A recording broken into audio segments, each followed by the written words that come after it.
Next 9 news में आपका बहुत बहुत स्वागत है। मैं हूं आपके साथ अबरारुल हक रहमानी।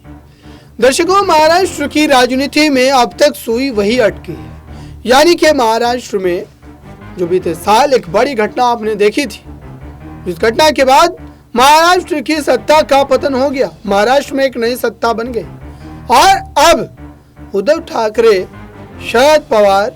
और साथ ही अन्य जो एमवीए गठबंधन के बड़े नेता हैं वो इस इंतजार में बैठे हैं, वो इस घड़ी में बैठे हैं कि क्या एक बार सुप्रीम कोर्ट के फैसले के बाद महाराष्ट्र में फिर से उनके लिए राहत की खबर आएगी। दरअसल उन बागी विधायकों को लेकर के कोर्ट का जो रुख रहा था, बीते दिनों जो एक तरीके से टिप्पणी की गई थी कोर्ट के द्वारा,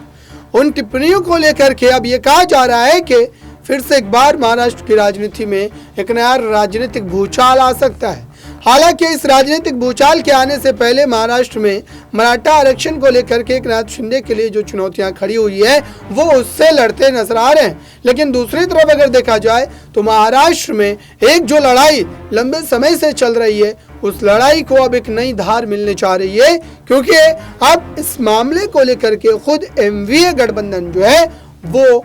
संवेदनशील हो गया।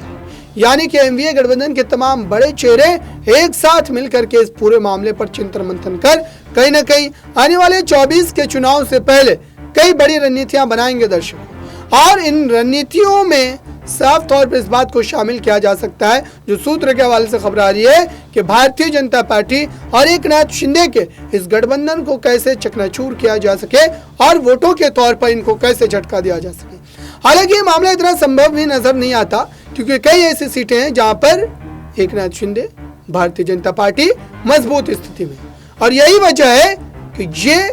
उद्धव ठाकरे के लिए भी और शरद पवार कांग्रेस के लिए भी काफी ज्यादा चुनौतीपूर्ण है। हालांकि अगर विधायकों के खिलाफ फैसला चला जाता है सुप्रीम कोर्ट का,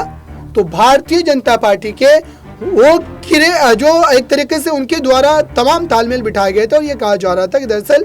महाराष्ट्र की राजनीति में इस पूरे खेल के पीछे एक कोई बड़ा चेहरा जो है नजर आता है तो वो भारतीय जनता पार्टी का है। लेकिन अब जब कितने समय बीत जाने के बाद फिर से एक बार जो उद्धव ठाकरे को